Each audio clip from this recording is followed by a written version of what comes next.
Okay, we just saw in the last video that we can round answers to get integer. We can round the answers to get integers, right? What we have to do is when we do that, we have to make sure that we stay feasible, meaning we meet all of the constraints at the same time. Now, rounding does not guarantee that I get the optimal integer answer. So we do need to do something else. What we need to do is enforce the integer restriction in Excel. So we're going to add a constraint. We're going to reference the variables themselves, in this case townhouses and apartments. In the drop down in the middle there's the int option, and when you do that the constraint automatically says integer. All right, so we're going to add that constraint. Then we're going to go into options and we're going to change the integer optimality percentage to 0. Now this is you have to be careful with this. For the small problems we do in this class, this should be okay. When you get into larger problems, this could cause a problem within Excel when you're trying to solve it. Okay, so let's go back to Excel and solve and add some integer answers. So I'm going to take the LP solution. I'm going to move it or copy it, move it to the end. All right, and we'll call this IP solution. Hopefully, that's what happens. All right, so I like to start at 0, right? So I'm going to go ahead and 0 it out. Go here, go into the solver dialog. It's already set up from the LP that we had done before. So now we need to click add to add one constraint. The cell reference this time again are the variables themselves, B2 and C2, townhouse and apartment building.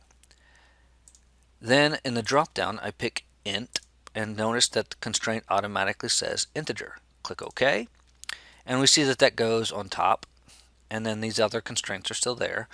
We still are using non-negativity, still doing simplex LP, but now we click the options button, and integer optimality, by default it's 1%. I'm going to drop that down to 0%. Again, for this small example, this should not be a problem. For other larger problems, it could take a lot longer to solve. Right? And then that's all I should have to be able to do in here. That's all I need to do in here. Click OK, and then click solve. And notice now it's saying solver found a solution. All constraints and optimality conditions are satisfied. Keep the solver solution. Yes, that's what I want to do. Answer. Notice the only report we can get out is an answer report. We lost the other two reports.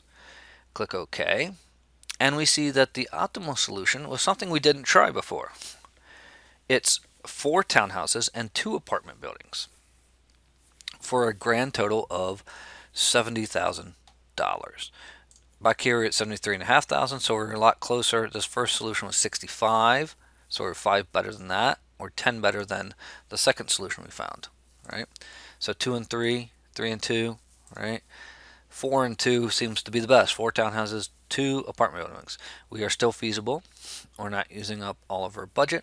We're not using up all of our hours available to us, which is probably a good thing. And then we're doing 4 townhouses, right? Not all 5. All right, so that gives us the optimal solution. That's integer. When I reduce the constraint, the optimality gap down to 0%, I have the optimal solution. So let's go back to the slides and see what else we need to do. Alright, so we did this. Anything different? Yes, I pointed out there's no sensitivity report. Alright, so here's our solution. Right, townhouses 4, apartment buildings 2, etc. Right. So now the big question is, the resulting solver dialog box showed no sensitivity report. So how do we go about doing sensitivity analysis for integer programs? So we'll talk more about that in the next video.